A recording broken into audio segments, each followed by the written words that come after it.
안녕하세요. 오늘도 사연살롱을 찾아주셔서 감사합니다. 저는 남편을 잃고 겨우 취업해 일을 하고 있는 50대 여성입니다. 남편은 2년 전 폐암으로 사망했어요. 5년 전 폐암 말기 선고를 받고 3년 동안 투병했어요. 투병한 3년 동안 다니던 회사에 인수인계를 하고 치료를 병행했지만 결국 하늘나라로 갔네요. 하늘나라로 가기 전 남편은 인수인계를 잘 끝마쳐 다행이라는 말을 했어요. 그만큼 남편은 자신의 업무에 자신이 다니던 회사에 진심이었어요. 요즘엔 흔치 않는 자신의 발전이 곧 회사의 발전인 사람이었죠. 하지만 그런 남편이 너무 부담스럽다거나 과하다고 생각하지 않았어요. 오히려 당연하다고 생각했죠. 왜냐하면 저도 그런 사람이었으니까요. 저도 남편에게 뒤지지 않는 성실한 일꾼이었어요. 지금도 그렇고요. 하지만 저도 다른 제 또래 여성들과 마찬가지로 불과 몇 년 전만 해도 경력 단절 여성이었어요. 버티고 버티다 37의 일을 그만두고 무려 15년 동안 경력 단절이었죠. 그러다 남편의 폐암으로 하늘나라로 가게 되면서 재취업을 하게 되어요. 저에게 재취업은 물론 다른 여성분들도 마찬가지겠지만 선택이 아니라 필수, 생존이었어요. 남편이 하늘나라로 간 당시 아들은 이제 막 18살이 되었고 딸은 고작 16살이었으니까요. 하지만 제 의지와 다르게 재취업을 하는 길이 녹록지 않았어요. 일단 젊었을 때 쌓아놓은 제 경력을 쳐주지 않아서 저는 다시 처음부터 시작해야 했어요. 그리고 그 처음이라는 단어와 어울리지 않는 나이 때문에 또 좌절해야 했고요. 지금부터 그 이야기를 해드릴게요. 저는 3남 1녀의 막내로 태어났어요. 가족 구성원을 보면 아시겠지만 저희 부모님은 딸을 원하셨어요. 딸을 원했지만 아들만 셋 낳고 포기하려다 마지막이라고 생각하고 저를 갖게 되었죠. 그래서 저는 엄청 예쁨을 받고 자랐어요. 부모님에게만 예쁨 받은 게 아니에요. 저는 오빠들에게도 예쁨을 받았어요. 저는 첫째 오빠와는 8살 차이, 막내 오빠와는 3살 차이가 나요. 나이 터울이 있는 만큼 보살핌을 많이 받았어요. 특히나 저는 대학을 나왔는데요. 4년제를 나왔어요. 그럴 수 있었던 건 제가 20살 때 이미 일을 하고 있던 첫째 오빠 덕분이었어요. 첫째 오빠가 등록금의 반 이상을 대주었기 때문에 저는 무리 없이 대학 졸업장을 딸 수 있었어요. 물론 서울에 있는 대학을 갈 수는 없었어요. 하지만 저는 그 시대에 여자가 대학을 나온 것만으로도 감사하다고 생각했어요. 그리고 서울로 상경하게 되었어요. 친구와 함께 상경해 옥탑방에서 살았어요. 우풍이 심하고 난방도 잘 되지 않았지만 서울에 산다는 생각에 얼마나 기쁘던지요. 저는 아르바이트를 하면서 취업 준비를 했어요. 다행히 서울에 상경한 지 4개월이 조금 지나서 취업을 하게 되었어요. 그때 친구가 사준 지갑이 명품이 아니라 그냥 시장에서 산 것인데도 아직도 가지고 있을 만큼 그때의 기억은 아직도 생생해요. 저는 한 회사의 인사팀에서 근무했어요. 제가 경영학과에 다니면서 가장 관심이 갔던 팀이 인사팀이었어요. 사람들을 관리한다는 것이 저에게는 매력적으로 느껴졌거든요. 그리고 저는 인사팀이란 사람을 연구하는 일이라고 생각했어요. 회사에 적합한 인재가 무엇인지 파악하고 적재적소에 분포시키는 일이라고 생각했죠. 얼마나 매력적인 일인가요? 물론 본격적으로 인사팀에서 근무하면서 그 실상이 이상과는 조금 다르구나 싶긴 했지만 그래도 즐거웠어요. 재미있었고요. 특히 인사팀은 다른 부서들과의 커뮤니케이션이 중요했고 그 사실이 저에겐 재미있었어요. 저는 많은 직원들과 소통하려고 노력했고 그러기 위해 그들의 정보를 외우고 새로운 정보를 알면 메모하기를 반복했어요. 그러다 제게 눈에 띈 사람이 있었죠. 그 사람은 무슨 요일이든 밝게 인사하는 사람이었어요. 인사팀뿐만 아니라 다른 부서 사람들은 그 사람을 웃는 괴물이라고 불렀죠. 그 사람은 개발팀이었어요. 그리고 저보다 입사를 2년 정도 빨리 했고 군대를 만기 전역했으며 지금 거주하는 곳은 회사 근처 빌라고 여동생이 2명 있다는 것을 회사 인사 시스템으로부터 알고 있었죠. 그리고 저는 그 이후에 그 사람의 자기소개서를 봤어요. 그 사람의 필력은 읽기 좋았고 안 뽑을 수밖에 없는 열정이 느껴졌어요. 그리고 그는 정말 열정적인 사람이었죠. 개발팀에 있으면서 프로젝트를 성공시킨 적도 많았고 그래서 입사한 지 2년 만에 대리로 승진했더군요. 그래서 웃는 괴물이라고 불리는 거였어요. 하지만 그것보다도 무슨 요일이든 웃는 얼굴로 회사에 출근하는 모습이 제게 좋아 보였어요. 그래서 친해지고 싶었어요. 배울 점이 많아 보였어요. 그리고 친해지는 데에는 오랜 시간이 걸리지 않았어요. 그는 성격이 무척 좋아서 저에게 쉽게 옆을 내줬어요. 하지만 데이트 신청을 하기까지는 4년이 걸렸어요. 저는 4년 뒤에 참다 못해 그 사람에게 데이트 신청을 했어요. 그런데 저녁을 먹는 도중에 그 사람이 급하게 전화를 받았어요. 아, 맞다. 잊고 있었어. 지금 어디야? 아, 여기 근처네. 그럼 일단 여기로 와. 그렇게 전화를 끊더니 그 사람이 제게 정중하게 사과했어요. 저 혹시 죄송한데 제가 오늘 사실 조카를 봐야 했거든요. 그런데 제가 잊고 있었네요. 그런데요? 실례지만 부탁 하나 드려도 될까요? 뭔데요? 정말 죄송하지만 애들이랑 잠깐만 같이 있어도 될까요? 정말 죄송해요. 첫 데이트인데 정말 죄송합니다. 혹시 부담스러우시면 오늘은 제가 데려다 드리고 다음에. 괜찮아요. 네? 괜찮으니까 오라고 해요. 사실 저 애들도 별로 좋아하지 않는데 그 사람이 첫 데이트라고 낙인 찍어준 게 기뻐서 그렇게 하라고 했어요. 그리고 얼마 안 돼서 그 사람의 조카들이 왔어요. 6살, 3살이라고 설명하더군요. 그래서 그날 아이들을 데리고 공원에 가서 뛰어놀고 아이스크림을 사주고 그랬어요. 그 사람은 아이들에게도 친절하더군요. 좋은 삼촌인 것 같았어요. 저는 조금 친해진 것 같은 기분에 사적인 것도 물었어요. 아까 본 동생분 6살 아이를 가진 엄마처럼은 안 보이던데요. 젊고 세련된 엄마 같았어요. 아, 동생이 아기를 일찍 가졌거든요. 19살 때요. 뭐 흔히 말해 사고 친 거죠. 아, 그런 사연이 있을 줄은 몰랐어요. 괜찮아요. 이제 지난 일이기도 하고 지금은 엄청 잘 살고 있어요. 매제도 동생이랑 동갑인데 성실하게 일하면서 2 아이의 아빠로 지내고 있어요. 다행이네요. 물론 처음엔 당황했죠. 저 막 혼내기도 했어요. 학생의 일해선 안 된다고. 어떻게 책임질 거냐고 험한 말도 했어요. 그런데 제 동생이 책임지겠다고 하더라고요. 그때 걔 눈에서 모성애를 봤어요. 그렇게 보면 모성애라는 거 엄청 대단한 것 같아요. 그렇죠. 모성애라는 건 없던 힘도 생기게 한다고 하더라고요. 그러면서 저희는 이런저런 이야기를 했어요. 그날을 기점으로 더 친해진 것 같아 기분이 좋았어요. 그리고 그렇게 생각한 건 저뿐만이 아니었어요. 그 사람은 그날 이후로 저에게 더 많은 관심을 보였고 하지도 않던 자기 어필을 하기 시작했어요. 그렇게 저희는 사귀게 되었어요. 그런데 그 사람이 정직한 게 흠이 되더라고요. 그 사람은 저희 연애를 숨기지 못했어요. 결국엔 연애 2개월 만에 연애가 밝혀졌고 이상한 소문이 나게 되어요. 그 해에 제가 대리지만 인사팀장이 되었거든요. 그래서 남자친구가 승진하려고 저를 이용하고 있다느니 남자친구만 편애하는 게 아니냐느니 그런 말이 많았어요. 인사팀원들도 그렇게 생각하더라고요. 그래서 전 버틸 수 없었어요. 처음으로 회사 생활이 힘들었죠. 나 못 버티겠어요. 이상한 소문들 그게 다 사실이 아닌데 너무 괴로워요. 그래서 저 그만두려고요. 아, 이러면 내가 너무 미안해지잖아요. 그만두지 말아요. 조금만 버티면 사라질 소문들이에요. 그럴 리 없어요. 소문이 점점 더 커지고 이상해지고 있다고요. 제가 그만두고 이직하는 게 맞아요. 둘 중에 누가 그만둬야 한다면 내가 그만둘게요. 네? 어떻게 하려고요? 어차피 올해 언제든 대학 동기랑 창업할 생각이었어요.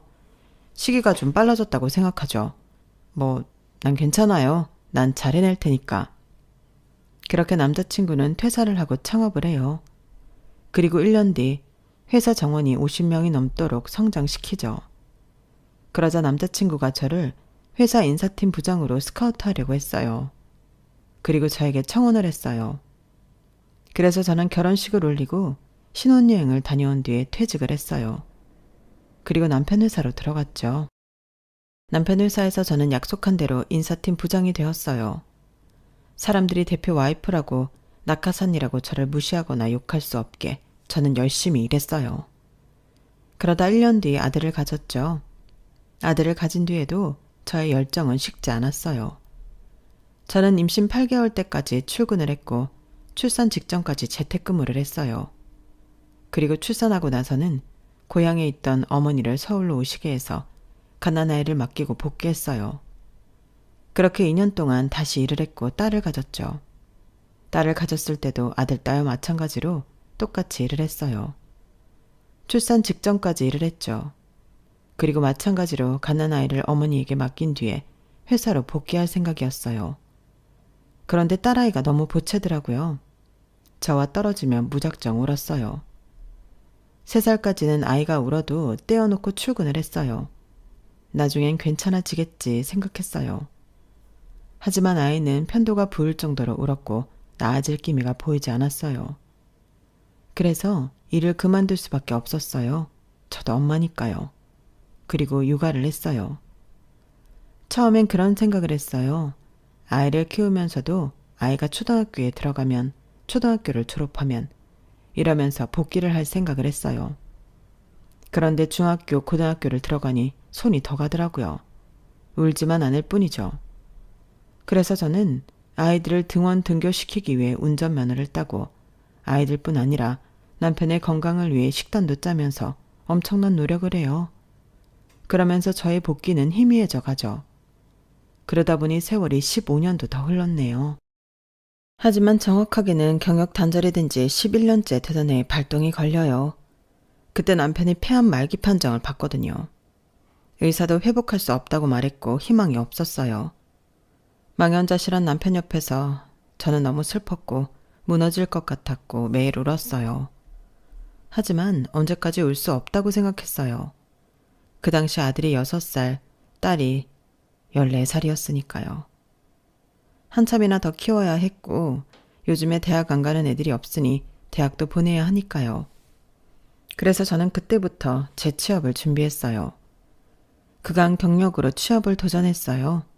하지만 번번이 실패했어요. 저는 너무 우울했고 깊은 쉬면에 빠졌어요. 어떻게 애들을 키워야 할지 정말로 막막했어요. 그런 저를 보며 남편이 저를 위로하더군요. 본인 속도 말이 아닐 텐데요. 너무 우울해하지 마. 경력 단절이 왜 단절이겠어? 단절이라는 건 머물러 있다는 거고 그래서 다시 쓰일 수 없다는 거 아니겠어? 그러니까 다른 걸 도전해봐. 당신 할 수 있잖아. 저는 남편의 깊은 위로에 여성 일자리 센터에 갔어요. 그리고 거기서 저는 새로운 희망을 발견했어요. 저를 상담해주는 사람이 제 또래 여자였거든요. 저는 그 사람이 저에게 뭐라고 하는지는 듣지도 않고 대뜸 물었어요. 이 일을 하려면 어떻게 해야 해요? 그러자 그 상담사가 웃으면서 본인의 직업과 되는 방법을 차근차근 알려줬어요. 그래도 인사팀으로 경력이 좋으신데 다른 걸 도전해보셔도 괜찮겠어요? 네, 괜찮아요. 경력 단절이 왜 단절이겠어요? 그날 이후로 저는 직업 상담사에 도전했어요. 저는 2급 직업 상담사 자격증을 취득하는데 1년 반 정도 걸렸어요. 4번의 시험을 봤죠. 저는 자격증을 취득하고 집안 사람들 모두에게 이 기쁜 소식을 알렸어요. 그러자 아들과 딸이 파티를 준비해줬어요. 근사한 식사도 하고 케이크도 먹고 즐거운 시간을 보냈어요. 그리고 남편이 제게 말했죠. 이제 나도 편하게 갈 수 있을 것 같아. 당신도 그렇고 회사도 그렇고 잘 넘겼으니까 정말 다행이야. 내가 사람을 제대로 봤지. 당신은 내가 상상한 이상으로 멋진 여자고 대단한 엄마야. 그러니까 앞으로도 잘 부탁해. 내가 어디서든 지켜보고 보살펴 줄 테니까. 그리고 남편은 이틀 뒤에 하늘나라로 갔어요. 3일 동안 장례식을 치르면서 많은 분들의 위로가 있었어요. 하지만 그 어떤 위로도 남편을 보낸 저를 위로할 수 없었죠. 남편을 보낸 일은 저에게 제가 상상도 못할 만큼 큰 슬픔을 가져다 줬어요. 저는 가슴이 뻥 뚫린 것 같고 쉴 새 없이 눈물이 나오고 뭘 먹지도 않았는데 구역질이 나고 수도 없이 나쁜 생각이 들었어요. 그리고 그건 5개월 동안 이어졌고 몸무게가 5kg 빠졌어요. 하지만 보이는 모습은 5kg보다 더 빠진 것처럼 보였죠. 그때 아들의 새학기 등록금이 빠져나가고 잔액이 떴어요. 그동안 저희 가족은 남편의 사망보험금으로 생활하고 있었거든요. 그 돈이 거의 바닥이 나 있었죠. 아, 이래선 안 된다. 저는 번쩍 눈이 뜨였어요. 이렇게 살다간 나뿐만이 아니라 내 아들도 딸도 죽겠구나. 산 사람은 살아야 한다는 저희 어머니의 말도 생각나고요. 그래서 일어나 화장실에서 며칠 동안 하지 않았던 세수를 하고 노트북을 열었어요. 그리고 직업 상담사를 뽑는 채용 공고에 정말 모두 원서를 넣었어요. 하나는 될 거라고 생각했어요. 그리고 하나가 되었죠. 면접을 보러 오라더군요. 저는 너무 헬스한 모습이면 안 좋을 것 같아서 정말 많이 먹고 잘 잤어요. 그리고 면접을 봤어요. 면접을 보고 저는 취업을 했어요. 직업 상담사로 일하게 되었죠. 그리고 그때도 제 아들딸이 파티를 열어줬어요. 제가 5개월 동안 엄마 노릇을 제대로 해주지 않았는데 이런 파티를 받아도 되나 송구스러웠어요. 그리고 그만큼 보답해야 한다고 아이들에게 부끄러운 엄마가 되어서는 안 된다고 마음을 다잡았죠. 그렇게 첫 출근을 했어요. 한 달 동안 저는 직업 상담사로 일하며 저와 비슷한 경력단절 여성들과 20대, 30대 젊은이, 퇴직한 노년층에게 직업을 알선했어요. 그 사람들의 특성과 성향을 알고 그 사람들의 관심사에 집중해 적재적소의 일자리를 알려주는 것이 제가 인사팀에서 했던 업무와 다르지 않았고 그래서 친숙하고 보람이 있었어요. 게다가 정말 제가 알선한 곳에서 취업이 되면 그 보람은 배가 되었죠. 직업 상담사 업무는 그게 또한 실적으로 작용되기 때문에 그런 경우는 더할 나위 없이 기뻤어요. 그래서 저는 점점 더 전투적으로 내담자의 특성, 성향을 파악한 뒤에 취업 알선을 했어요. 성과가 직접적이라는 게 저에겐 큰 자극으로 다가오더라고요. 하지만 애로사항이 있었어요. 바로 한 사람이었는데요. 같은 본사, 같은 부서에서 일하는 부장이었어요. 부장은 입사 첫날부터 저를 불편하게 생각했어요. 그걸 숨기지 않았죠. 기껏 뽑았다는 신입이 이 사람이야? 회사 꼬라지 잘 돌아간다. 세상이 말세다 말세야. 신입은 젊은 맛이 있어야지. 이 사람은 나이가 너무 많잖아. 아줌마, 몇 살이에요? 아니, 말하지 말고 들어서 편할 거 없으니까. 나이 많은 신입이지만 아무쪼록 잘 부탁드립니다. 아, 네네. 봐, 얼마나 불편해. 나는 또 신입 뽑아준다고 해서 새파랗게 젊은 애인 줄 알았는데 이거 일 시키기도 쫌스럽고. 아, 그래도 다들 내 말 잘 들어. 이 사람은 나이가 많지만 신입이야, 신입. 그러니까 사원들 대리들 똑바로 대해라. 내가 제일 싫어하는 무리가 어딘 줄 알아? 바로 군대야. 내가 장교 출신인 거 모르는 남자들 없지. 장교가 나이 많은 부사관들한테 뭐 할 때마다 부탁드립니다 하는데 난 정말 그게 이해가 안 가. 직급이 나이보다 낮은데 뭔 부탁이야? 왜 존댓말인데? 무리의 직급이라는 게 있으면 직급대로 행동해야지. 안 그래? 그러니까 여기는 직급대로 행동한다. 이 사람한테 부탁하지 말고 지시해. 그 위치니까. 알겠어? 부장은 저보다 어린 모든 직원들에게 저에게 부탁이 아닌 지시를 하라고 말했어요. 그리고 본인이 직접 모범을 보이듯 저에게 지시하고 하대하듯 행동했죠. 그리고 부장은 점심 식사 시간이 되면 저에게 눈치를 줬어요. 어이, 지금 네가 할 게 아니지. 수저 놓고 물잔 채우는 건 막내가 해야지. 아, 부장님 괜찮습니다. 제가 할게요. 제가 가깝잖아요. 그러니까 왜 네가 가까운 자리에 앉아? 아줌마, 전에 직장생활 안 해봤어? 알아서 수저통 근처에 앉아야지. 그래서 제가 대리와 자리를 바꿔 앉았어요. 그리고 사람들에게 수저와 물컵을 채워 건넸어요. 아줌마, 냅킨에 받쳐서 내야지. 그건 기본 아니야? 아니 결혼한 거 아닙니까? 그런데 이런 기본적인 예의가 없으면 애들은 어떻게 키웠대? 그런데 그때 제 아들한테 전화가 왔어요. 죄송합니다. 잠시만요. 이러면서 제가 전화를 받으려고 하니까 부장이 물컵을 탁자에 3개 내려놨어요. 식당 모든 사람들이 저희 테이블을 쳐다봤죠. 아니 지금 부장이 말하고 있는데 전화를 받는 건 무슨 싸가지야? 젊은 MZ세대도 아니고 당신이 말이야. 이래서 내가 나이 먹은 신입은 싫다는 거야. 꼴에 나이 많다고 지멋대로 굴려는 것 봐.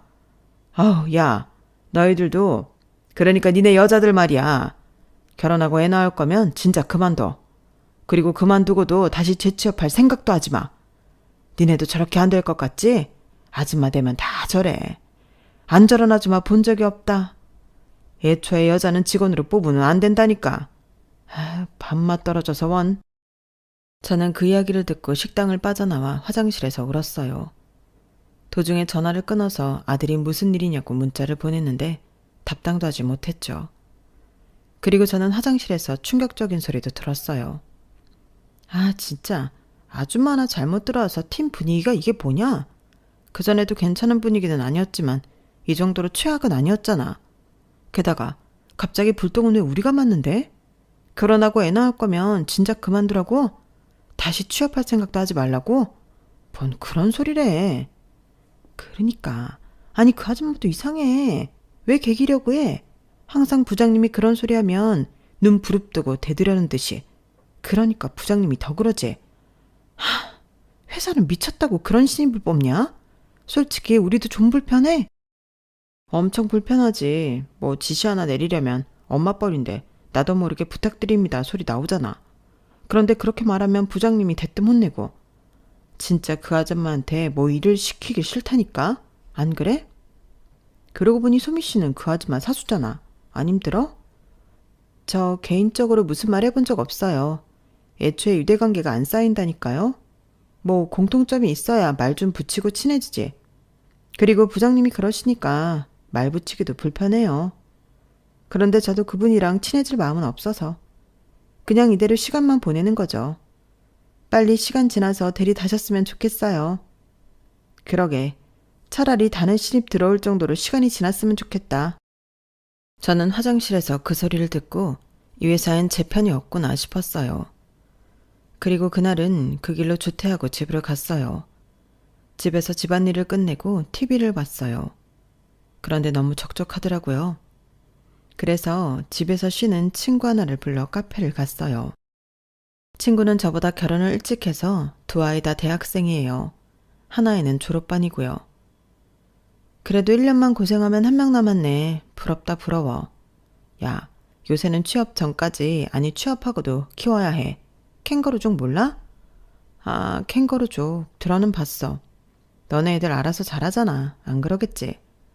캥거루족이 못난 애들이어서 그렇게 되는 게 아니야. 이미 사회가 캥거루족이 되게끔 만들었어. 지금 애들이 일자리 구하기가 좋니? 집 사기가 좋니? 애들이 뭘 할 수 있도록 월급을 안 준다니까? 그리고 뭐 애들도 문제가 있지. 애들 대학 보내면서 애들 눈높이만 높아졌으니까. 어쨌든 이런 이유 저런 이유로 캥거루족은 피할 수 없다니까. 그래서 나도 일자리 구하려고. 어디로 구하게? 그냥 마트나 어디 농사나 도우려고. 아휴 너도 고생이다. 그래도 너는 그동안 남편이 많이 벌어주기도 했고 네 남편이 워낙 좋은 사람이라 너한테 시간을 줬잖아. 그래서 네가 자격증도 따고 버젓이 직장도 구하고 얼마나 다행이야? 벌이로 따지면 그렇긴 한데 나도 요새 힘들어. 아니 부장이라는 사람이 내 또래인 것 같은데 자꾸 나한테 꾸지람을 하네? 무슨 꾸지람? 밑도 끝도 없는 꾸지람. 나이 많은 신입에 여자라고 그러는 것 같아. 와, 요새도 그런 사람이 있어? 그러니까 이 세상 미래가 암담단 거다. 그런 인간들이 높은 자리에 있으니까 그런 인간이 없어져야 되는데. 그런데 뭐라고 하는데? 뭐라고 하는데 네가 이렇게 풀이 죽어 있어. 그렇게 당당한 애가. 나이 많은 신입이라고 뭐라고 하고 게다가 여자니까 맨날 나한테 아줌마라고 불러. 사원이라고 안 부르고. 이름도 누구누구 씨 안 하고 아줌마라고 불러. 그리고 나보다 직급 높은 어린 애들한테 나한테 부탁하지 말라고 그래. 그럼 뭘 하래? 지시하래. 나한테 지시하듯이 안 하고 부탁하듯이 말하면 혼내. 자기는 위계질서 확실한 구조를 좋아한다고. 위계질서가 있는 건 이유가 있다고. 그리고 점심 식사할 때는 내가 수저통 근처에 앉아서 이것저것 나르고 그래야 해. 웃기지? 와, 50 넘어서 그런 대접 받아야 해? 좀 존중해 줄 수 있잖아. 나도 나이 많다고 신입 대접 안 해주는 건 싫어. 그런데 그렇다고 신입이니까 홀대하는 것도 싫더라. 나 사실 지금 한계야. 힘들어. 그만둘까?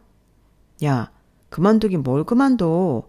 그래도 우리 나이에 재취업하는 입장에서 너처럼 성공한 경우가 흔한 줄 알아? 그러니까 악바리로 버텨. 아줌마임을 보여줘. 그래야겠지? 그래. 너는 애들도 아직 어리잖아. 둘째가 고등학교 2학년 아니야? 너 고등학교 3학년 되면 돈이 얼마나 많이 드는지 알아? 교재에 학원에 강의에 장난 아니야. 그리고 대학교는 네가 보내봤으니 알 거고. 애 대학 안 보내고 일 시킬 거면 그만둬. 그런데 아니면 다녀. 더러워도 다녀. 지난번에 보니까 젊은 아가씨들이, 아니 대리들이 내 사수도 내 욕하더라. 늙은 신입 와서 팀 분위기 흐린다고. 그 이야기 정말 네 귀로 들어봐.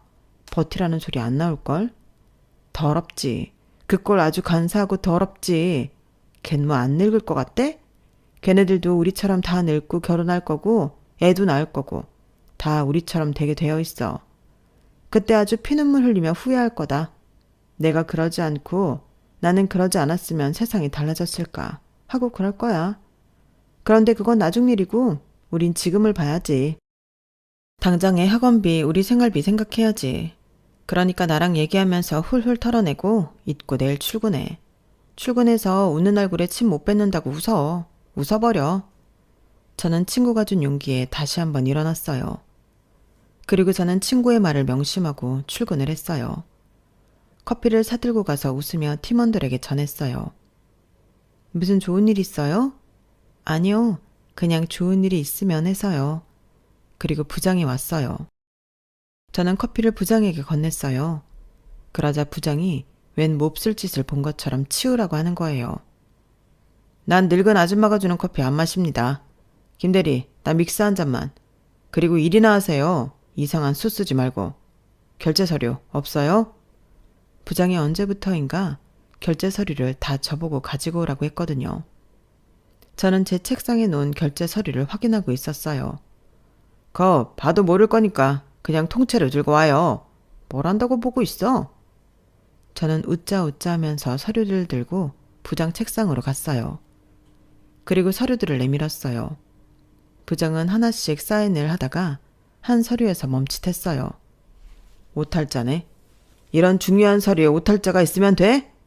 서류 작성할 때 맞춤법은 기본이잖아. 아, 이건 제가 한 게 아니라. 또 그 소리. 나의 실수는 나의 실수고 팀의 실수는 나의 실수 아닌가? 매번 그렇게 변명만 해대는 신입 나는 딱 싫어해.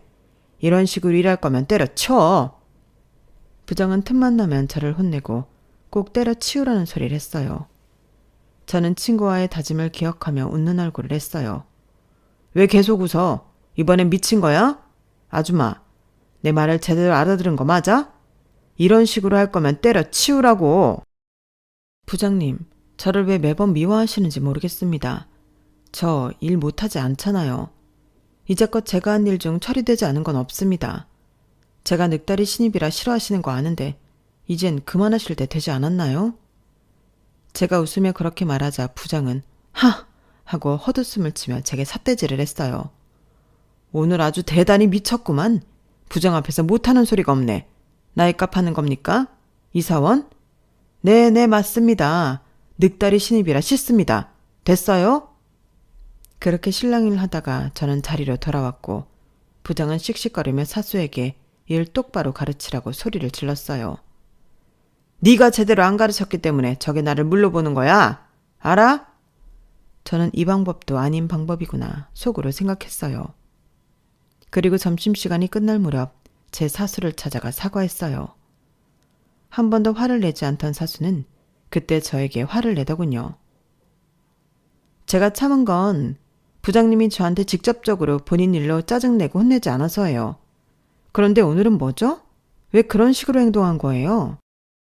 미안해요. 저도 사수님한테까지 이럴 줄은 몰랐어요. 죄송합니다라고 해야죠. 저 사수예요. 정말 나이 많다고 나이값 하겠다는 거예요? 저 그래도 저희 엄마 생각하면서 잘해드리려고 했어요. 그런데 이런 식이면 저도 커버 못 쳐요. 저는 사수도 적으로 만들고 많은 회사 사람들을 적으로, 적어도 남으로 만든 것 같더군요. 그리고 제가 입사 한 달 차가 되어서 실적이 종합이 되어 나왔어요. 놀랍게도 팀원들 중 제가 실적이 가장 좋더군요. 1위였어요. 저는 정말 기뻤어요. 제 노력이 헛된 것만은 아니구나 생각했거든요. 하지만 대놓고 기뻐할 수만은 없었어요. 제가 압도적으로 1위를 하게 되어서 팀 분위기가 정말 안 좋았거든요. 적막했어요. 꼭 장마 같았어요. 그런데 제가 혼나는 건 분위기를 타지 않았죠. 심지어 더 혼나는 것 같았어요. 이번에도 저는 제가 결제를 올리지 않은 건으로 혼이 나고 있었어요. 대체 이런 식으로 결제 올려서 나보고 어떻게 사인을 하라는 거야? 몇 번이고 내가 양식 알려줬지? 이 양식은 아니라고. 아니라고! 아줌마, 머리 안 돌아가? 돌대가리야? 대체 몇 번을 알려줘야 해? 이럴 거면 진짜 일 때려 치우라고. 애 때문에 그래? 남편 있을 거 아니야. 남편이 쪼달리게 보나 보지? 집구석이 엉망이네. 가져가서 다시 해. 저는 한마디를 하려다가 저번처럼 더 큰 악몽이 찾아올까 봐 참았어요. 그런데 직원들이 다들 일어나는 소리가 들렸어요. 뒤를 돌아보니 한 남자가 들어왔는데 구면이었어요. 제가 삿대질을 하자 직원들이 모두 수근수근거리면서 저에게 눈치를 줬어요. 그리고 부장이 저에게 들으라는 듯 말했죠. 아, 대표님. 한 달 동안 해외 갔다 오시느라 고생 많으셨습니다. 미국 날씨가 어떠셨는지 더우셨습니까? 강 부장 잘 지냈나? 미국은 무지 더웠네. 그런데 이분 왜 여기 있어? 저는 무척 놀랐어요. 대표라고 하는 저 남자 제 남편의 지인이거든요. 그것도 친한 지인이요. 경조사를 거하게 챙기는 사이였어요. 저희 남편이 회사 대표라는 것은 이야기 드렸죠. 대표님과 어떻게 알게 된 사이냐면요. 저희 남편 회사가 고연촉진 장려금을 받기 위해서 취업 지원 프로그램을 이수한 실업자를 몇 번 받았어요. 그때 헤드헌팅 회사 대표 몇 명과 친하게 지냈는데 그중 한 분이세요. 특히 이분 회사에서 소개받은 직원들과는 상당히 오래 일했어요. 지금 아직도 다니는 직원이 있어요. 저희 부부에게 굉장히 감사한 분이죠. 그럼으로써 서로 윈윈하는 관계였기도 했고요. 그래서 대표님 따님이 결혼할 때 저희 부부가 100만 원을 축의금하고 아버님이 돌아가셨을 때 100만 원 조의금을 했어요. 그리고 대표님은 저희 남편이 하늘나라에 갔을 때 500만 원이나 조의금을 하셨고요. 그런데 어떻게 회사를 모르냐고 하시는 분들이 있을지도 모르겠어요. 저는 사실 남편의 지인관계를 제대로 잘 알지 못해요. 남편이 워낙 마당발이어야죠. 그래서 얼굴과 직책만 대충 알지 무슨 회사를 운영하는지는 몰라요. 그래서 몰랐어요. 모른 만큼 굉장히 당황했고요. 그래서 저는 손을 내리지 못하고 있었어요. 그런데 대표님은 저를 이미 알고 있다는 듯이 제 손을 쓱 내려주더니 가볍게 목례를 하고 악수를 청했어요. 사모님, 오랜만입니다. 잘 지내셨어요? 그리고 사모님 소리에 직원들은 다시 수근수근거렸고 부장은 놀란 표정을 숨기지 못했어요. 아니, 이 아줌마한테, 아니 이분한테 사모님이라뇨. 대표님 무슨 말씀이신지 감을 못 잡겠는데요. 대표님은 손짓으로 잠시만 기다려보라고 하면서 어딘가에 전화를 걸었어요. 인사팀인가? 지금 부장 자리 비어있지? 그래. 강 부장이 다른 지사로 발령 갔잖아. 그래, 나도 알고 있어. 그래서 내가 새로 인사부장 뽑았다고 전달하지 않았나? 그래, 직업상담사로 면접 본 이지은 씨 말이야. 내가 직업상담사가 아니라 인사부장으로 올리라고 했잖아. 그런데 왜 지금 직업상담사로 있지? 대체 일 처리를 어떻게 하는 거야? 저는 대표님 말에 무척 놀랐어요. 그리고 놀란 건 저뿐만이 아니었죠. 사무실에 있는 모든 사람이 놀라서 저와 대표님을 번갈아 봤어요. 알고 보니 제가 직업 상담사로 원서를 넣은 뒤에 대표님이 제 이력서를 확인하고 저를 알아차린 거예요. 사연이 딱하기도 하고 제가 인사팀에서 부단히 잘 일했다는 것을 알고 있기도 했고요. 그리고 그때 마침 본사 인사부장 자리가 비어 있었어요. 그래서 대표님은 직업 상담사를 한 명 더 뽑고 저를 인사부장으로 임명했던 거예요. 그런데 착오가 생겨 직업 상담사를 한 명 더 뽑긴 했지만 그 사람은 지사로 발령받고 전 본사에서 직업 상담사로 일하게 된 거죠. 그리고 대표님은 일이 있어 한 달 동안 회사에 출근하지 못했고 그래서 저는 직업 상담사로 한 달 동안 근무하게 된 거였어요. 일처리 똑바로 하세요. 당장 이분 자리 옮겨드려. 앞으로 같이 업무할 인사부장이니까 잘 대우하라고.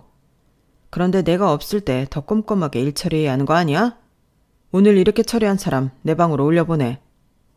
대표님은 그렇게 말하고 전화를 끊고서 제게 사과를 했어요.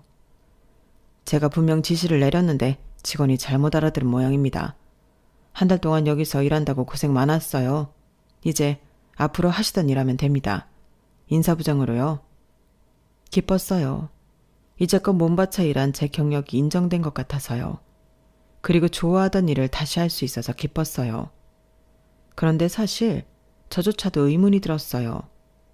경력 단절이 된 지 무려 15년이 되었잖아요. 그동안 인사 업무의 체계도 많이 바뀌었을 거고 시스템도 바뀌었을 텐데 제가 잘할 수 있을까 이런 생각이 들더라고요. 솔직히 겁나더라고요. 그래서 제가 경력 단절을 걱정하며 직업 상담사에 일을 하는 게 낫지 않겠냐고 대표님에게 말했어요. 대표님, 말씀은 감사합니다. 그런데 제가 경력 단절이 된 지 15년이나 되어요. 그동안 인사팀 업무가 많이 바뀌었을 거예요. 그런데 갑자기 부장 자리에서 일할 생각을 하니 솔직히 눈앞이 캄캄하네요. 차라리 제가 지금 일하는 자리에서 다시 시작하는 게 낫지 않을까요? 사모님, 아니 인사부장님, 언제 그렇게 자신감이 없는 사람이었어요? 제가 본 인사부장님은 늘 자신감 넘치고 여자라고 주눅들지 않고 남편분보다 더 성실하고 능력 있는 사람이었잖아요. 저는 정식이도 정식이지만 인사부장님을 보고 정식이와 더 친밀하게 지낸 겁니다. 두 분 다 좋은 사람이니까 제가 그렇게 대한 겁니다. 자신감을 가지세요. 분명 부장님은 잘할 겁니다. 이건 돌아가신 남편의 부탁이 아닌 제 자신의 믿음이에요. 남편의 부탁이요? 그 사람이 무언가 부탁을 했나요? 저 멀리 떠나기 전에 저에게 전화를 했어요. 남은 식구들 좀 챙겨달라고. 물론 그 말 때문에 부장님을 뽑은 건 아닙니다. 부장님은 부장님 스스로 무척 가치 있고 유능한 분이니까요. 저는 제가 모르는 이야기에 눈물이 났어요. 제 앞에서 모든 일이 해결되어 편하게 눈 감을 수 있겠다고 하더니 뒤에서 이런 부탁을. 대표님에게만 한 게 아니라 분명 자기가 아는 큰 사람들에게 했을 거예요. 그런 생각이 드니 마음이 무너지더라고요. 그런데 왜 회사로 안 들어가고 다시 직장을 구하신 겁니까? 들어보니 지금도 여전히 빵빵하던데요. 거기 인사팀으로 들어가시기도 충분하잖아요. 아, 애초에 남편 백으로 인사부장까지 간 사람이에요. 그런데 남편 하늘나라 가고 봐달라는 식으로 돌아가고 싶진 않았어요. 새로 부임한 대표한테도 부담스러운 일인 것 같고요. 그래서 직업 상담사 자격증을 따서 새로 취업 준비했어요. 대표님은 역시 대단한 사람이라고 저를 마구 칭찬했어요. 그리고 지금 일에 대해 물었어요. 제가 들어올 때 분위기가 좋지 않던데 큰 소리도 나고요. 무슨 일입니까? 아, 제가 결제 서류 양식을 잘못 알아서 부장님이 알려주시고 있었어요. 그 서류 잠깐 나 좀 보여주시죠. 대표님이 결제 서류에 손을 대려고 하자 부장은 망연자실한 표정을 지었어요. 아까도 말씀드렸지만 그건 제 서류가 아니에요. 제 실수가 아니었죠. 대표님은 서류를 쓱 봤어요. 그러더니 의문스러운 표정으로 저와 부장을 번갈아 쳐다봤어요. 인사부장님 성함이 아니잖아요. 이 서류 올린 사람 누굽니까? 그때 다른 대리가 손을 들었어요. 그런데 왜 이분이 대신 결제를 받고 있죠? 대표님이 그렇게 묻는데 아무도 진실을 말하지 않았어요. 물론 저조차도 그랬죠. 그런데 대표님은 대충 상황을 알겠다는 듯이 부장을 쳐다봤어요. 설마 강 부장, 나이 많은 신입이라고 무작정 까고 있었던 건 아니지? 아닙니다. 그런데 왜 이분 서류가 아닌데 이분이 결제를 받고 있고 본인이 한 실수가 아닌 부분에서 혼이 나고 있었던 거지? 그런 게 아니라 이것도 나름의 교육이라고. 나는 배운 사람들을 뽑은 것 같은데 교양 있고 배운 사람들 말이야. 그런데 지금 강 부장이 하는 꼴을 보니까 전혀 내가 잘못 생각한 것 같네. 내가 사람을 잘못 봤어. 지금 결제서를 읽어봐. 누구 이름으로 되어 있지? 정문주 대리라고 되어 있습니다. 자네 나이가 올해 52 아닌가? 벌써 노안이 왔어? 왜 그러는 거야? 대표님이 다그치자 부장은 고개를 숙여 사과했어요. 사과는 나한테 하는 게 아니라 이분한테 해야지. 정말 죄송합니다. 죄송합니다.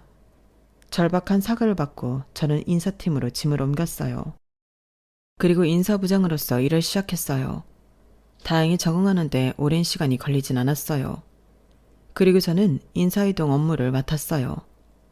직원들의 데이터베이스를 확인하고 적절한 곳에 인사이동을 시켰죠. 그중 강 부장도 있었어요. 알고 보니 강 부장은 15년 동안 그 자리에서 고인물처럼 있었더라고요. 그리고 남쪽 지사에 부장 자리가 몇 달간 비어 있었어요. 그 전에는 계속 부장이 바뀌었고요. 그래서 저는 강 부장이 적임자라고 생각했어요. 그래서 발령을 보냈어요. 그런데 발령 공고를 받은 지 몇 시간도 되지 않아 강 부장이 저를 찾아왔어요. 얼굴이 붉은 것이 화가 제법 난 것 같았죠. 인사이동이라니. 그 남쪽 동네로 날 발령 보내? 지금 복수하는 거야? 뭐야? 복수라뇨. 저는 냉정하게 이성적으로 강 부장 같은 분이 그 지사에 있으면 회사 발전에 도움이 될 것 같아서 발령 보내는 겁니다. 아니지. 아니야. 지금 당신이 한 짓은 내가 그동안 꼬장 좀 부렸다고 열받는다고 이러는 거 아니야? 내가 괜히 그랬겠어. 사람은 강하게 키울수록 잡초처럼 어떤 바람에도 잘 자라는 법이야. 다 당신을 위한 거라고. 그리고 그동안 당신이 전혀 실수를 안 한 건 아니잖아? 제가 무슨 실수를 했는데요? 제가 그렇게 묻자 강 부장은 어버버 말을 제대로 하지 못했어요. 사실 저 일하면서 큰 실수한 적 없거든요. 다른 젊은 직원들이 실수를 밥 먹듯이 했었죠. 제가 실적 1위 했던 건 아시죠? 그런 제가 무슨 실수를 했다고 하세요? 기억하는 실수 하나라도 있어요? 실수는 다른 직원들이 더 밥 먹듯이 했죠. 부장님은 그냥 제가, 나이도 많고 여자인 제가 그냥 싫은데 일까지 잘하니까 더 안 입고 왔던 거잖아요. 설마 그거 다 대표님한테 이야기한 거야? 사람 그렇게 안 봤는데 되게 치사하네. 입사도 부정입사 아니야? 대표님이 그 앞에서 분명히 말씀하셨잖아요. 부정입사 아니에요. 전 제 실력으로 여기까지 온 겁니다. 아무튼 발령받으셨으니 조금씩 정리하고 내려가세요. 아니, 지금 이제 와서 나를 보내는 이유가 뭔데? 이유는 말씀드렸잖아요. 회사 발전을 위해서 그 자리에 적합한 사람이 강 부장님이기 때문이에요. 이런 식으로 대우해줘봤자 기쁘지도 않다고. 내 딸이 이제 고3이야. 그런데 내가 어디를 가? 이런 사정 회사가 다 봐줘가면서 발령을 보내든 해야지. 딸이 있어요? 그래, 2명이나 있어. 그러니까 발령을 취소해. 딸이 고3이라고. 고3이 어디를 움직여? 딸이 있는데 저한테 그런 식으로 말한 거예요?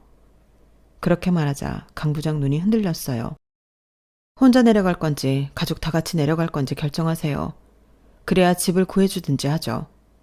저희 회사에서 집 제공해주는 거 아시죠? 그리고 정당한 인사이동에 불응하면 해고 조치됩니다. 내가 그런다고 갈 것 같아?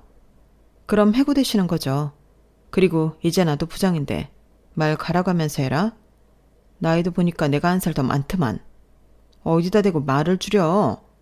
내가 이제껏 당한 거 홧김에 풀어버리기 전에 험한 꼴 보기 싫으면 당장 나가요.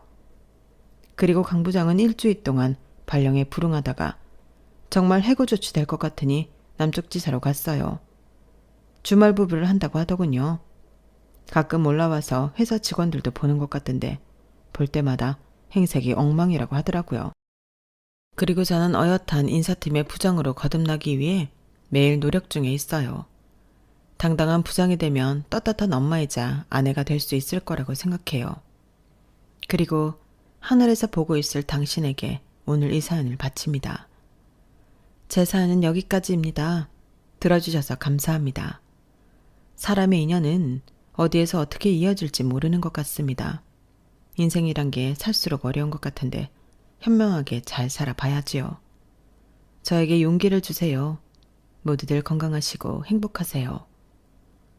여러분, 사연 댓글에 응원과 현명한 조언 부탁드려요. 좋아요와 구독은 저에게 큰 힘이 됩니다. 오늘도 좋은 일 가득하세요.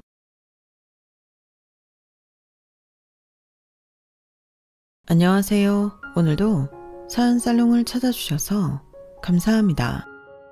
지난해 여름 친정 엄마가 세상을 떠나셨어요. 38년 전에 헤어졌다가 불과 5년 전에 다시 만난 엄마였는데 만나자 이별이라고 그동안 못 나눈 정도 나누기 전에 이별을 하게 되었지 뭐예요. 그런데 저와 남동생은 엄마와 마지막 이별조차 할 수 없었어요. 저의 남매와는 아빠가 다른 이부 동생들이 장례식장에 발도 못 들이게 망했거든요. 아무리 아빠가 다르다고 해도 우리 남매나 자기들이나 엄마 자식인 건 마찬가지인데 어쩌면 저럴 수 있는지 이해가 안 가더라고요. 물론 이부 동생들과 악을 쓰고 싸운다면 장례식장 안으로 들어가는 건 문제도 아니었겠죠. 하지만 그렇게 들어간들 뭐 하겠어요. 괜히 엄마의 마지막 가는 길만 더럽힐 뿐인 거죠. 그래서 무너지는 가슴을 안고 동생과 함께 발길을 돌렸습니다. 집에 돌아와 서러운 마음에 침대에 드러누워 훌쩍이고 있었더니 남편이 저를 부르더라고요. 여보, 혼자 그렇게 가슴 아래 하지 말고 술이나 한잔하고 털어버려.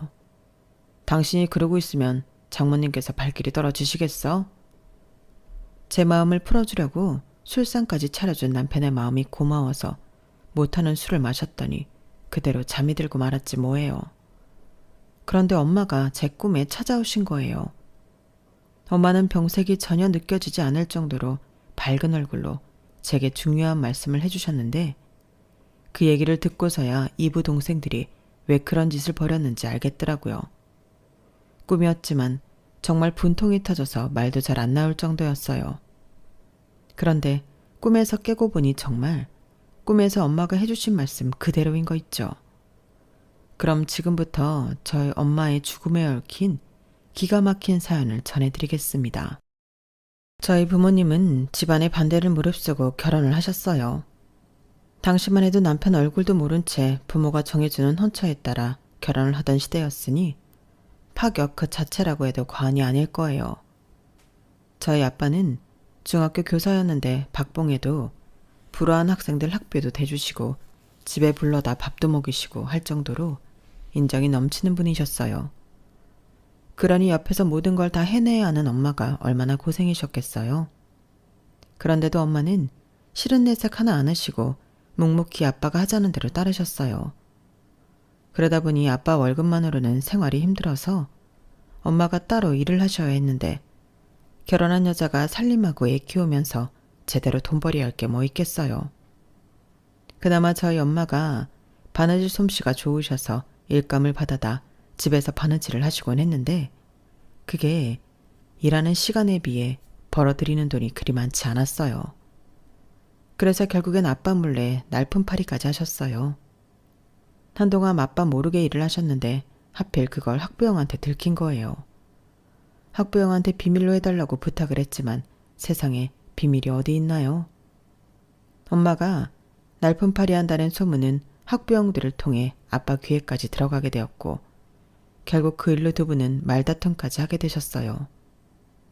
그날 이후 아빠는 엄마가 하던 일을 못하게 하셨고 대신 아빠가 일을 더 하게 되셨어요. 지인이 하는 쌀집에서 시간이 날 때마다 배달 일을 하셨어요. 그날도 아빠는 학교에서 퇴근 후에 쌀 배달을 하러 가셨는데 그게 마지막이 되고 말았어요. 배달 자전거에 쌀을 싣고 달리다가 마주오던 트럭에 치이신 거예요. 그런 사실을 몰랐던 엄마와 우리 남매는 아빠가 돌아오시기를 기다리면서 아랫목에 묻어둔 밥그릇만 만지작거리고 있었어요. 그러다 뒤늦게 아빠의 사고 소식을 듣고 병원에 달려갔을 때는 이미 아빠는 세상을 떠난 뒤였어요. 불행은 줄을 지어 찾아온다고 아빠가 돌아가시고 얼마 되지 않아서 저희 가족한테 큰 위기가 찾아왔어요. 저희 친가에서 제 남동생을 데려가겠다고 온 거예요. 멀쩡한 남의 집 아들 잡아먹었으면 네 아들이라도 내놔야지. 우리 형종이가 너랑 결혼만 하지 않았으면 이렇게 죽진 않았을 거다. 니까짓 게 뭐라고 내 아들이 부모 반대도 무릅쓰고 집 나와 이 고생하다가 개죽음을 당해야 하냐고. 이게 다 너 때문이다. 내 아들 살려내라 이년아. 내 아들 살려내. 할머니는 남편 잃은 며느리의 아픔은 아랑곳하지 않고 오히려 자기 아들 잡아먹은 년이라고 욕을 하면서 저희 엄마한테 주먹질을 하셨어요. 저와 동생은 엄마한테 달라붙어 할머니를 떼어내려고 안간 힘을 썼지만 10살 남짓한 아이 둘의 힘으로는 역부족이었어요. 그런데 그때였어요. 울먹이며 엄마 치맛자락을 붙들고 있던 남동생을 삼촌이 얼른 들어 안더니 쏜살같이 방 밖으로 달려나가더라고요. 순식간에 벌어진 일이라서 엄마도 저도 어쩌지 못한 채 남동생을 뺏기고 말았어요. 그러자 할머니와 고모도 서둘러 자리에서 일어나더군요. 몸이 날쌘 고모가 먼저 방을 나서고 할머니가 뒤이어 방 밖으로 나가시려는데 엄마가 뒤에서 치맛자락을 붙잡았어요. 어머님, 제발 우리 민수 돌려주세요. 제가 잘못했어요. 어머님이 하라시는 대로 다 할 테니까 제발 우리 민수는 돌려주세요. 남편도 잃었는데 아들까지 잃고 어떻게 살아요, 어머님. 제발 우리 민수 돌려주세요. 엄마는 할머니 치맛자락을 부여잡고 펑펑 울었어요. 하지만 할머니는 꿈쩍도 하지 않더라고요. 도저히 말이 통할 것 같지 않자 엄마는 계획을 바꿔 할머니를 밀치고 밖으로 달려나갔어요. 하지만 엄마가 삼촌한테서 제 동생을 뺏으러 가기도 전에 할머니한테 머리채를 잡히고 말았어요. 엄마는 필사적으로 양손을 휘저으며 삼촌이 있는 쪽으로 다가가려 했지만 좀처럼 앞으로 나갈 수가 없었어요. 할머니 한 사람만 상대하는 거였다면 그나마 나았겠지만 고모까지 합세하는 바람에 엄마는 힘에 부쳐서 삼촌이 서 있는 곳까지 닿지도 못했거든요. 결국 그날 엄마와 저는 할머니한테 제 남동생을 뺏기고 말았어요. 다음날 아침 제가 학교에 가고 난 뒤에도 엄마는 친가로 가서 아들을 돌려달라고 애원을 했지만 대문조차 열어주지 않았어요. 하지만 엄마도 쉽게 포기할 수만은 없었어요.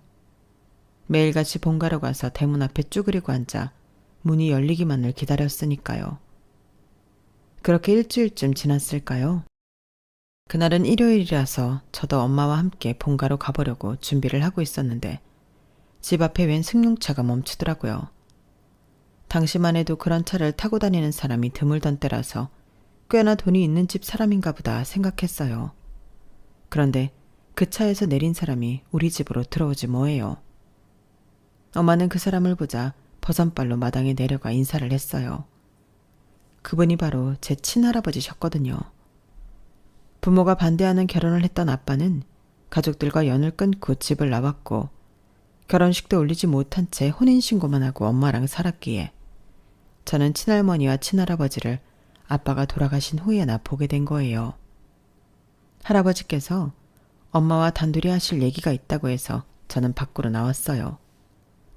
하지만 멀리는 가지 못하고 대문 밖을 서성이고 있었어요. 얼마나 있었을까요? 할아버지가 집에서 나오셨어요. 할아버지께서는 저를 보시고는 희미하게 미소만 지으시곤 차에 오르셨어요.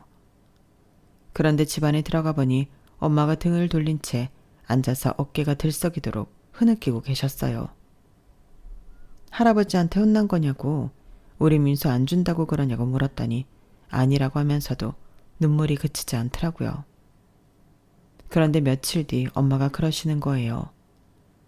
민영아, 엄마 없이도 민영이가 민수 잘 돌볼 수 있지? 뜬금없는 엄마의 말에 저는 심장이 벌컹벌컹 뛰기 시작했어요. 그건 엄마 말 중에 엄마 없어도 라는 부분 때문이었어요. 아니나 다를까 엄마가 그러시는 거예요.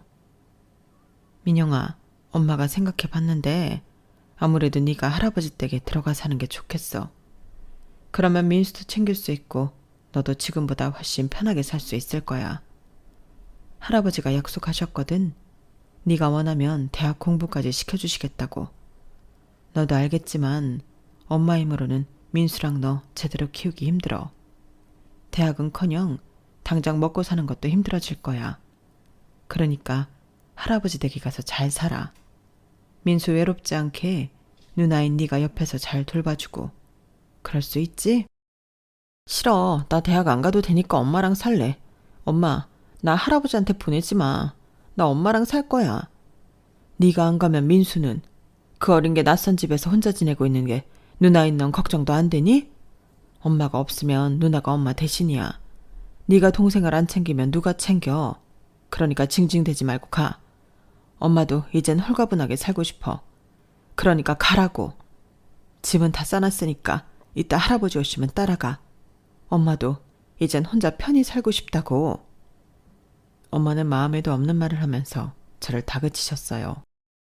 그리고 그날 밤 얼마 전에 왔던 그 차를 타고 할아버지께서 집에 오셨고 저는 안 가겠다고 발악을 했지만 결국 기사 아저씨 손에 이끌려 차에 오르게 되었어요.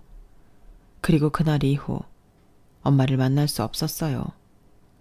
할아버지 댁에 도착해보니 놀라움의 연속이었어요. 잔디깔리 마당이 있는 집은 처음 봤거든요. 거기다 집에는 식모도 셋이나 있더라고요. 2층짜리 대저택에는 방도 많고 화장실도 집 안에 있었어요. 정원에 있는 연못에는 잉어도 있어서 집이 아니라 공원에 온 기분이 들더라고요. 남동생은 저를 보자 울먹이면서 달려와 안겼어요. 입고 있는 옷이며 머리 스타일은 부잣집 도련님 같았지만 이 어린 녀석이 그동안 얼마나 마음고생을 하고 지냈는지 단번에 알겠더라고요. 왜 엄마가 나한테 할아버지 댁에 가서 동생을 돌보라고 했는지 이유를 알 것 같았어요. 할머니는 저를 못마땅해 하셨지만 할아버지께서 결정하신 일이라 그런지 내색은 하지 않으셨어요. 그렇지만 먹는 거며 입는 거며 저랑 동생을 차별하는 것도 잊지 않으셨죠. 그 집에는 저희 남매 말고 삼촌도 살고 있었는데 저희 남매한테 관심은 없었어요. 지난번에 저희 집에 할머니와 함께 왔던 고모는 결혼해서 근처에 살고 있었는데 기껏해야 1년에 5-6번 정도 찾아올 정도로 자주 찾아오지는 않았어요. 그래서 그때는 엄마가 옆에 없는 것 빼고는 그럭저럭 지낼만 했어요. 하지만 삼촌이 결혼하고 숙모가 할아버지 댁으로 들어오면서부터 불화가 시작됐어요. 불화의 이유는 결국 돈이었어요. 장남이 죽었으니 장남못으로 돌아갈 할아버지 회사는 장손인 제 동생 몫이라고 못을 박으신 할아버지 할머니와 외삼촌 내외는 생각이 달랐거든요. 아버지, 그런 게 어딨어요. 형이 집 나갈 때 뭐라 그러셨어요? 아버지 재산 한 푼도 안 주겠다고 그러셨잖아요. 그런데 이제 와서 민수 저놈한테 형 몫을 주겠다니 이게 말이 되냐고요. 그동안 형 대신 아버지 밑에서 죽어라 이란저란 뭐가 되냐고요. 형만 자식이고 저는 자식도 아니에요. 다른 건 몰라도 회사는 안 돼요. 하늘이 두 쪽 나도 그건 저 주셔야 된다고요. 이 말이 맞아요, 아버님. 민수 나이를 생각해 보세요. 저 어린 게 언제 커서 회사를 맡아요. 이야, 그동안 아버님 옆에서 일도 배워왔고 또 경영의 소질도 있잖아요. 아버님이 힘들게 세우신 회사인데 믿을 만한 사람한테 맡기는 게 좋지 않겠어요? 민수야, 우리가 잘 거두면 되는 거고요. 숙모는 어떻게든 할아버지 마음을 돌리려고 했었지만 세상을 오래 살아오신 할머니 할아버지께서 그 속을 모르시겠어요? 아, 고양이한테 생선을 맡기지. 내 배로 나온 자식 속을 내가 모를까봐? 회사 물려받으면 그날로 돈 받고 팔아넘길 놈이라는 거 내가 모를 줄 아니? 그리고 퍽이나 니들이 민수를 거두겠다. 한 집에 살면서 애방에 얼굴 한번 안 들이미는 놈이. 아무리 니들이 떠들어봤자 네 아버지나 나나 생각 안 변하니까 괜한 짓 하지 마. 회사는 형종의 아들 몫이니까. 할머니께서는 확실히 못을 박으셨지만 삼촌은 끝까지 포기하지 않았어요. 10여 년쯤 지나 할아버지가 돌아가시자마자 기다렸다는 듯이 회사를 가로채버렸거든요. 물론 할머니께서 반대를 하셨지만 회사 일에 문외한이던 할머니가 어쩔 수 있는 상황이 아니었어요. 이미 회사 간부들까지 물밑으로 작업을 해놓은 삼촌은 너무도 쉽게 대표 자리에 올랐으니까요. 삼촌이 우리 남매를 위해 내어준 건 대학 등록금과 생활비 정도였어요. 그 후도 10주년 뒤 할머니께서 세상을 떠나셨을 때 할머니께서 사시던 집까지 모조리 삼촌이 가져가 버렸고요. 그때는 이미 동생도 저도 가정을 이룬 상황이어서 유산에 대한 욕심도 내지 않았어요. 할머니께서 살아계실 때 동생 앞으로 약간의 땅과 집을 한 채 증여해 주신 데다가 제가 결혼할 때 혼수도 넉넉히 해주셨으니 더 바랄 게 없기도 했죠. 할머니께서 돌아가신 이후로는 세상의 혈육은 동생과 저 둘뿐이라는 생각으로 살았어요. 삼촌과는 연락이 끊긴 지 꽤 되어서 명절에 왕래를 하는 건 동생네 뿐이었으니까요. 동생은 아빠를 닮아 그런지 누가 그렇게 하라고 한 것도 아닌데도 중학교 수학교사가 되었고, 저는 대학에서 미술을 전공하고 졸업하자마자 결혼해서 전업주부로 살아왔어요. 그러다 IMF 때 시댁이 망하면서 그 여파로 남편 역시 직장을 잃게 되고부터는 남동생 명의의 땅에서 농원을 하게 되었어요. 저희 시댁이 비료 관련 회사를 했었기 때문에 남편도 그쪽으로는 인맥도 있어서 농원을 시작할 때 주변에서 도움을 받을 수 있었거든요. 집에서 살림만 하는 전업주부로 살다가 매일같이 손에 흙을 묻히는 농원 주인으로 살게 되었지만 저는 살림보다는 화초를 키우는 일이 더 맞는 것 같더라고요. 한때 유행했던 다육식물로 재미도 보고 할아버지 댁에 살 때 정원사 아저씨한테 배운 가드닝 기술을 바탕으로 농원 옆에 작은 정원을 만들었는데 그걸 본 손님들이 저희 정원에 심어진 꽃과 나무들을 주문하기 시작하면서 꽤 매출이 늘기도 했거든요. 그랬더니 하루는 동생 녀석이 찾아와 그러더라고요. 누나, 이 땅 누나 명의로 돌리자. 아무리 봐도 이 땅 주인은 누나가 맞는 것 같아. 얘, 너 그거 올케랑 상의는 하고 하는 말이니? 네 마음은 고맙지만 그런 결정을 내릴 때는 안사람이랑 상의부터 해야 하는 거야. 난 갈 데 없는 우리한테 이 땅을 빌려준 것만 해도 충분히 고맙고 만족해. 당연히 했지. 그 사람도 그렇게 하래. 애초에 할머니한테 집이고 땅이고 받을 때부터 둘 중 하나는 누나한테 줘야겠다고 생각했었어. 똑같은 손주인데 아들이라고 나만 받는 건 너무하잖아. 그리고 나한테는 누나가 사는 곳이 본가인데 누나가 한 곳에 정착하면 좋잖아. 그래야 나도 안심이 되고 말이야. 그러니까 아무 걱정 말고 그냥 받아. 대신 세금은 누나가 알아서 내고. 그럼 되지? 남들은 형제간에도 10원짜리 하나도 안 뺏기겠다고 으르렁댄다는데 어떻게 된 게 제 동생은 욕심이란 게 없었어요. 그것도 따지고 보면 아빠를 똑 닮은 것 같아요. 동생 덕분에 농원을 이전할 걱정 없이 뿌리를 내리게 된 우리 부부는 본격적으로 농원을 키워가는데 박차를 가했어요. 그러자니 부지가 모자라서 근처 땅을 매입하려고 부동산에 연락을 하게 되었죠. 아, 그 땅 주인 할머니요? 서울 어디에 사시는데 내가 연락 한번 넣어볼게요. 그런데 너무 기대 안 하는 게 좋아요.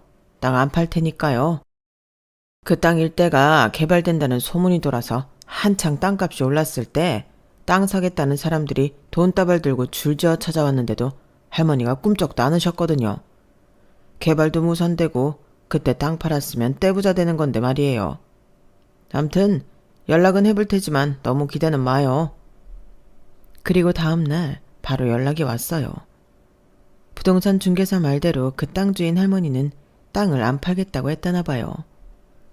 저희로서는 그 땅이 아니고서는 농원을 증축할 수가 없어서 어떻게든 땅을 매입해야만 했어요. 그래서 제가 직접 땅 주인 할머니를 찾아가 부탁해보겠다고 주소 좀 알려달라고 했어요. 그랬더니 개인정보를 함부로 알려줄 수는 없다고 해서 전화번호만 겨우 알아냈어요. 어떻게든 만나 뵙고 말씀을 드리려고 일단 전화부터 드렸는데 목소리를 듣는 순간 말문이 막혀버렸지 뭐예요. 목소리가 저희 엄마랑 똑같았거든요. 이보세요. 전화를 했으면 말을 해야죠. 말 안 하면 이만 끊습니다. 잠시만요. 저 혹시 한숙자 씨 아니세요?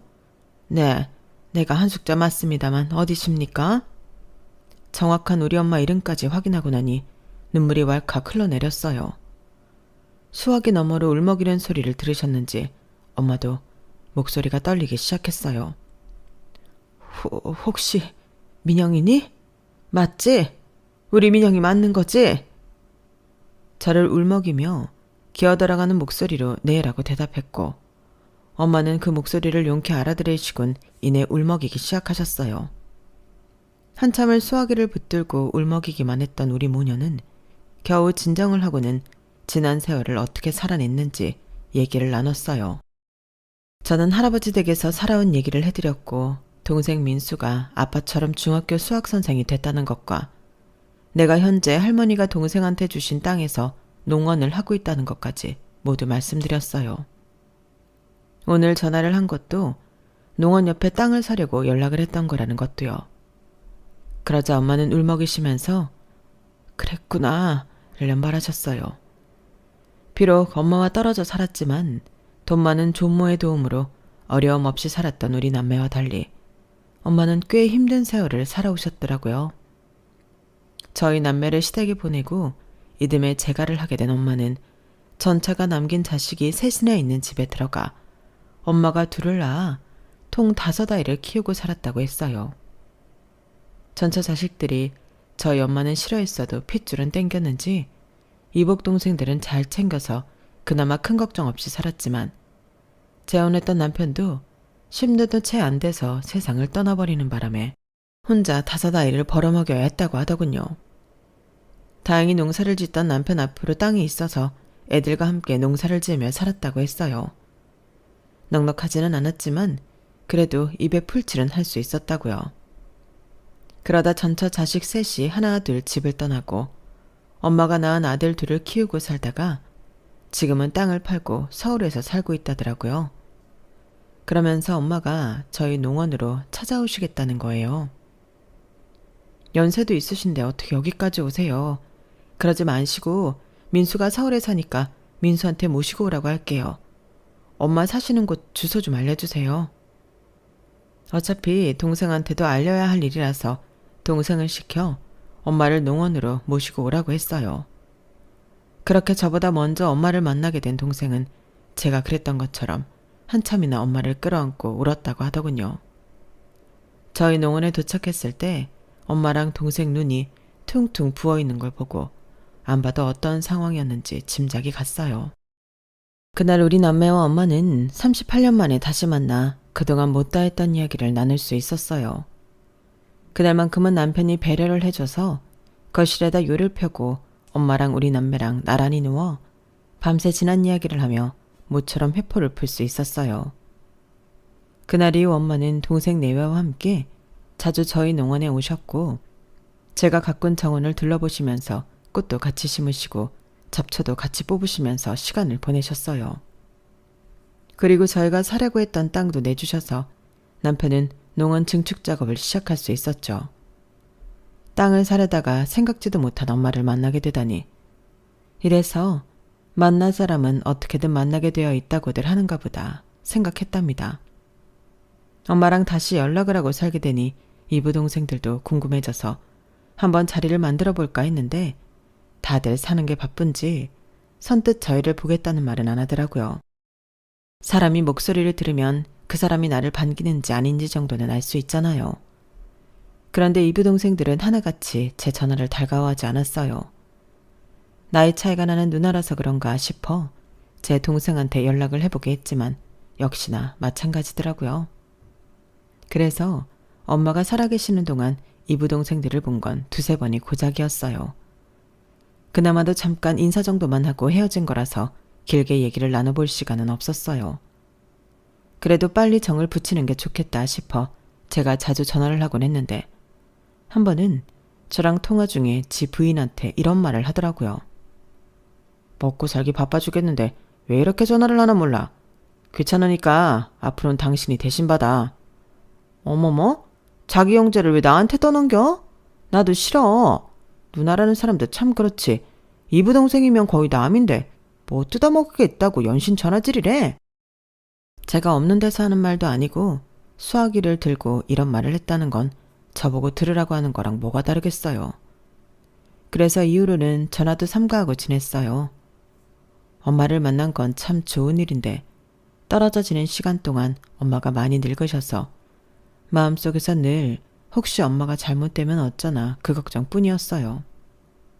동생이 서울에 살고 있어서 자주 엄마 집에 들여다보곤 했는데 집에 자식이 드나드는 흔적이 없더라고요. 누나, 엄마 연세도 있으신데 이렇게 혼자 지내게 하기 좀 그래. 내가 집사람이랑 얘기해서 엄마를 모시고 살까 하는데 누나 생각은 어때? 네 마음은 알겠지만 니네 아직 대학생 애들도 있고 방도 없는데 어떻게 그러니? 그리고 올케한테 우리 엄마를 떠맡기는 것도 나는 좀 그래. 차라리 내가 모시면 모를까. 우린 애들도 독립해서 살고 있고 집에 남는 방도 있으니까 모신다면 우리 집에 모시는 게 나을 것 같아. 내가 네 매형이랑 얘기해 볼게. 말은 그렇게 했지만 남편한테 차마 입이 떨어지지 않았어요. 시부모님도 안 모시는 처지에 내 친정엄마만 모시자고 하기가 미안했거든요. 그래도 연세 많으신 엄마를 혼자 두기 그래서 어렵게 남편한테 말을 꺼냈더니 그래, 우리 집에 방도 많은데 오시라고 해. 그동안 오래 떨어져 지내서 당신도 그렇고 장모님도 그렇고 서로 정이 굶주렸을 거 아냐. 난 상관없으니까 오시라고 해. 제 걱정과 달리 남편은 선뜻 허락해 주었고 얼마 뒤 엄마를 저희 집으로 모시게 되었어요. 물론 엄마는 한사코 반대를 하셨지만요. 내가 무슨 눈치로 네 집에 들어가 사니? 자식 버리고 제가 못난 애미가 무슨 낯짝으로. 됐다. 내 걱정 말고 니들 사는 것만 생각해. 그리고 내가 너희 집에 들어가 살면 다른 자식들이 나 찾아오기 껄끄럽지 않겠니? 엄마, 나이 든 엄마를 해가 바뀌어도 한번 들여다보지도 않는 것들을 뭐하러 그렇게 생각해요. 나도 그렇고 민수도 그렇고 엄마 혼자 그러고 사는 거 걱정돼서 일도 손에 안 잡힌다고요. 엄마 편하자고 오시라는 거 아니에요. 우리 마음 편하자고 그러는 거지. 정 그렇게 그쪽 자식들 걱정되시면 오며 가며 지내시면 되잖아요. 엄마가 집에 가시겠다고 할 때마다 제가 데려다 드릴 테니까 일단 우리 집에서 지내봐요. 그렇게 반강제로 엄마를 저희 집에 모시고는 엄마가 집에 들리시겠다고 할 때마다 엄마를 모시고 서울집에 데려다 드리곤 했어요. 그런다고 이부 동생들이 찾아오는 일은 없었지만요. 그렇게 5년 가까이 거의 저희 집에서 엄마를 모시고 살면서 장 담그는 것도 배우고 김치며 밑반찬도 새삼 엄마한테 배워나갔어요. 엄마 레시피 그대로 만들었더니 어릴 때 먹던 그 맛 그대로여서 어찌나 반가웠나 몰라요. 사람이 늙어갈수록 어릴 때 먹고 자란 음식을 더 찾게 되잖아요. 그래서 그런가 저는 엄마 음식이 그렇게 입이 잘 맞더라고요. 엄마는 특히 제가 가꾼 정원을 좋아하셨는데 특히 수국이 잔뜩 심겨진 꽃밭 앞에서 시간 가는 줄 모르고 앉아 계시곤 했어요. 난 수국이 참 좋더라. 작은 꽃봉오리가 한데 모여서 오순도순 사는 것도 예쁘고 색상도 하나같이 예뻐서 하루 종일 봐도 질리지가 않아. 그 말을 들은 남편은 엄마가 편히 앉아서 수국을 감상하시도록 수국 옆에 나지막한 나무 의자를 만들어 드렸어요.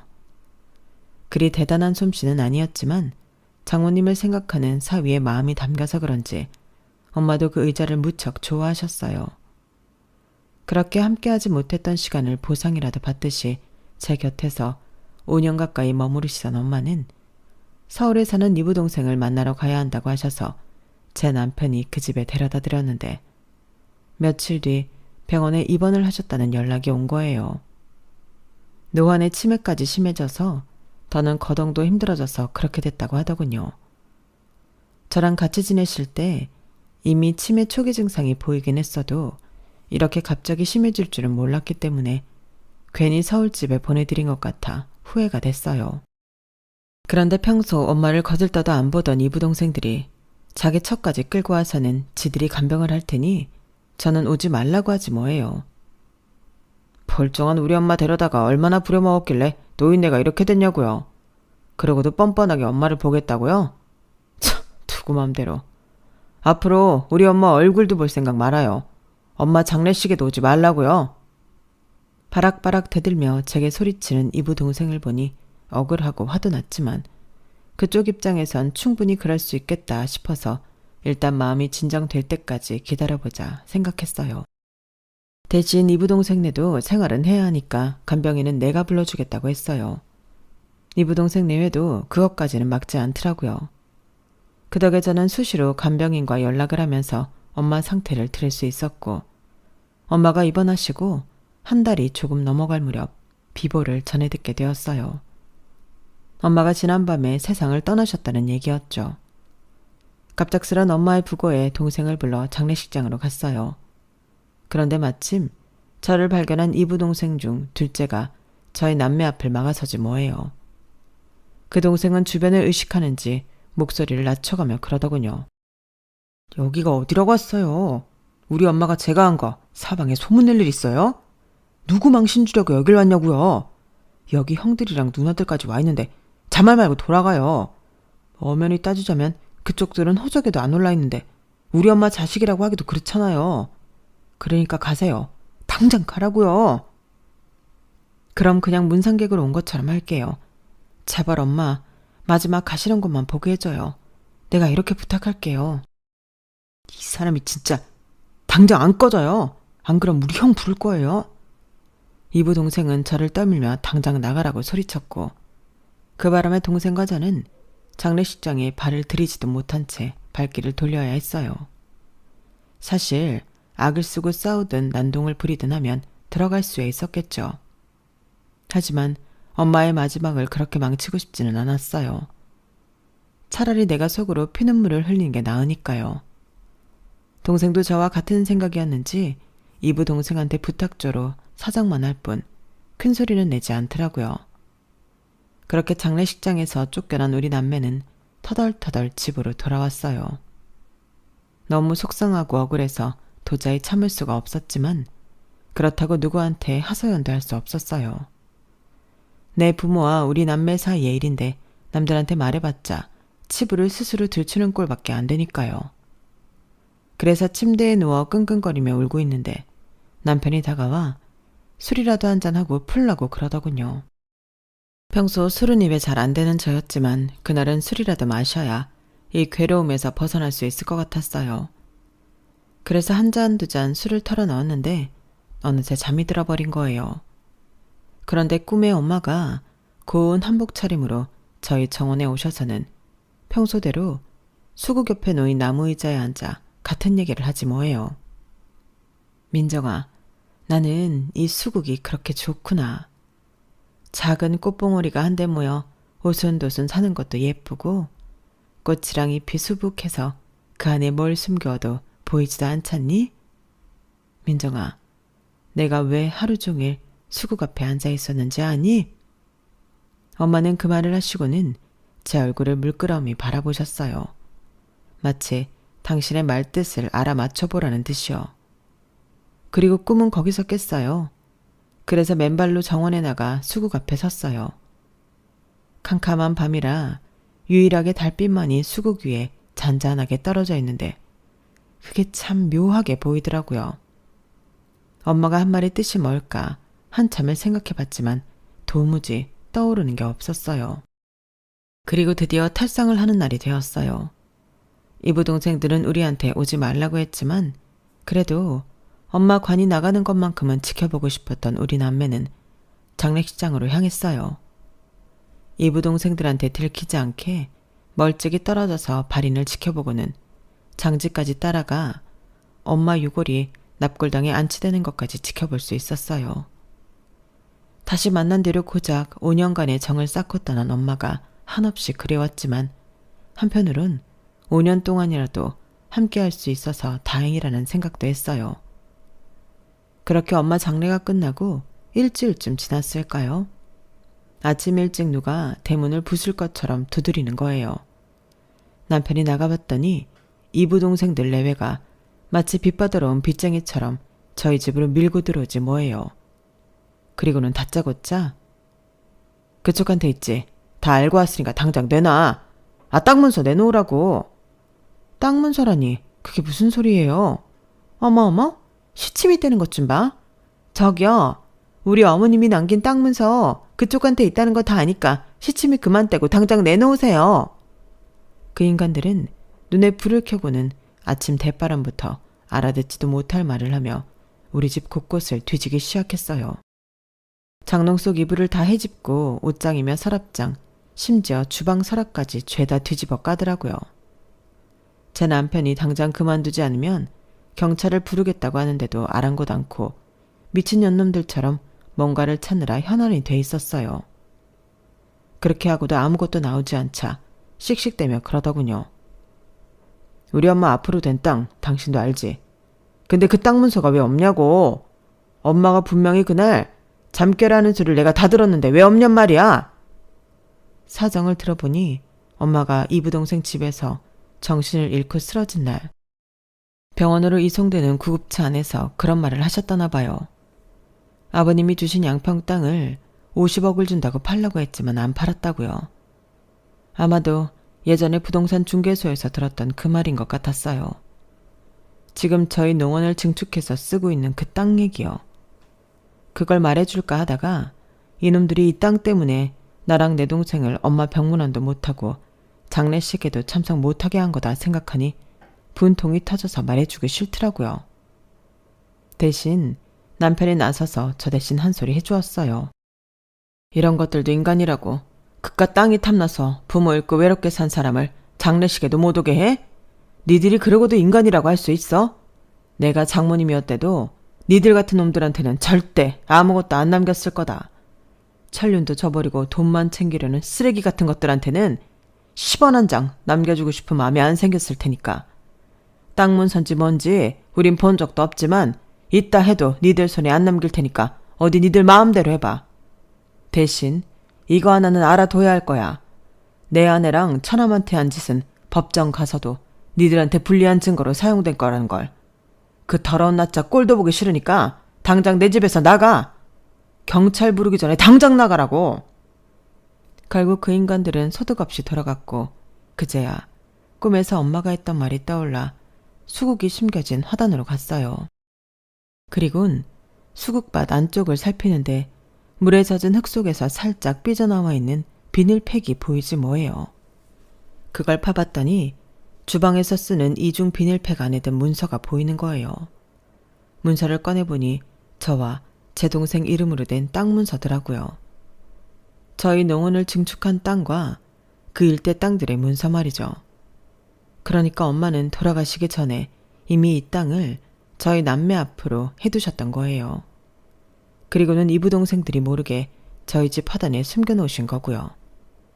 숨겨놓은 땅 문서를 말하지 못한 게 걸리셨는지 저승으로 가시는 길에 잠시 제 꿈에 들러 어디 숨겨놓으셨는지 말씀을 해주셨던 거죠. 너무 기가 막히고 어이가 없어서 땅 문서를 끌어안은 채 주저앉아 한참을 울었어요. 땅 문서 속에는 엄마의 글씨로 적힌 편지 한 장도 있었는데 거기에는 친할아버지가 엄마한테 재가를 강요했던 것과 그 대가로 이 땅을 엄마한테 준 것까지 모든 내막이 적혀 있었어요. 그 땅 문서를 볼 때마다 자식을 버린 모진 엄마라는 생각이 힘들었다면서 저희 남매한테 돌려주겠다는 내용도 함께요. 그게 우리 남매에 대한 엄마의 사죄의 뜻이라고 말이죠. 결국 엄마의 뜻대로 그 땅은 우리 남매 손에 들어오게 되었어요.